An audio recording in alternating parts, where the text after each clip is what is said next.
and welcome to Fab 5 Friday, where every Friday we cook up fabulous recipes that are made from just 5 ingredients. But before I get started, let me just say, if this is your first time here, you love food, you love fun, you are in the right spot, go ahead and hit the subscribe button as well as the notification bell so you don't miss anything new. All right, so today we're going to be making a twice baked potato casserole. This is one of my family's favorite dishes.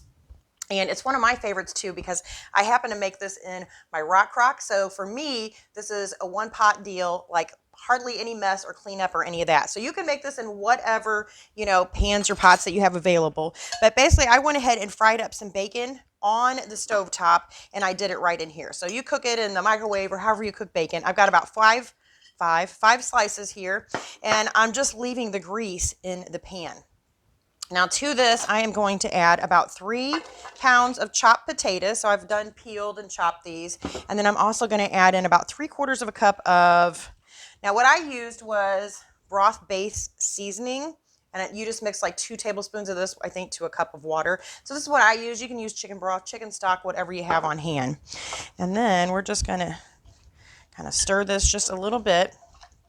Now this is going to go in the microwave for about 12 minutes. So again, you can cook this in like whatever pots that you have available. I just love this because I'm able to put this on the stovetop, then in the microwave, and then we're going to bake our casserole in the oven. But for right now, in the oven, she goes for 12 minutes.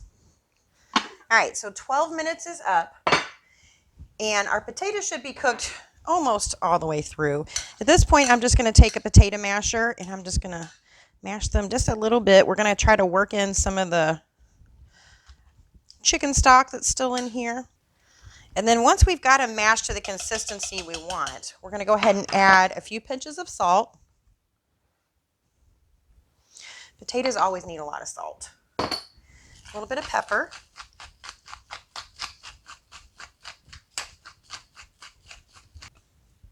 And then we're also going to add in some sour cream. So I'd say a 1/2 cup to 3/4 of a cup. But I'm near the end of my, just going to end up using all of this, I think. We're just going to clear this container out. And then we're going to stir all this together. All right. And then we're going to add some cheese on top. So all you need is about 2 ounces. And I actually had some cheese. If you watched a couple of days ago, a video from a couple of days ago, I should say, I had some cheese that I pulled out of the freezer. And I like to freeze cheese. I think it freezes pretty well, but I had stored this in the freezer kind of bent up, and so when I unthawed it, my cheese is all crumbly. But that's okay. We just use it for a topping for something, right? Nothing wrong with crumbly cheese. Okay, so our cheese is on the top, and then you remember our bacon from earlier? I went ahead and chopped it while my potatoes were in the microwave, and we are just going to sprinkle our bacon right over the top. All right, so this is going to go in the oven, 350 degrees. I'm going to put the lid back on. Actually, you know what? I think I'm going to leave the lid off. And that way our cheese will get nice and bubbly, and it'll get nice and brown on top. So this is going to go in the oven, 350 degrees. I'm going to leave it in there for probably about 20 minutes. Oh, look at that. Doesn't that look wonderful? Smells even better. The whole house smells like bacon right now. Oh my goodness. We have got to get in here and get a bite of this. And hope that I don't burn myself.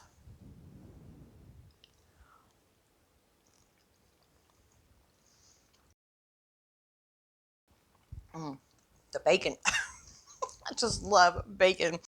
There is so much flavor in here for just 5 ingredients. Between the bacon grease, I think, and the chicken stock, and the cheese, because I love cheese. You get a little bit of crunch with the bacon and a little bit of cheesiness. So good. And you know what I think I might do, just for the sake of a picture, and it would add a little bit of extra flavor, but we're trying to keep this to 5 ingredients, is I might take a little bit of chives or a little bit of green onion and chop it up and put it on top. But I hope you'd give this a try and make it for your family because, again, it's super easy, but it's so delicious. So I will see you again next Friday with another Fab 5 recipe. Thank you so much for watching. Bye.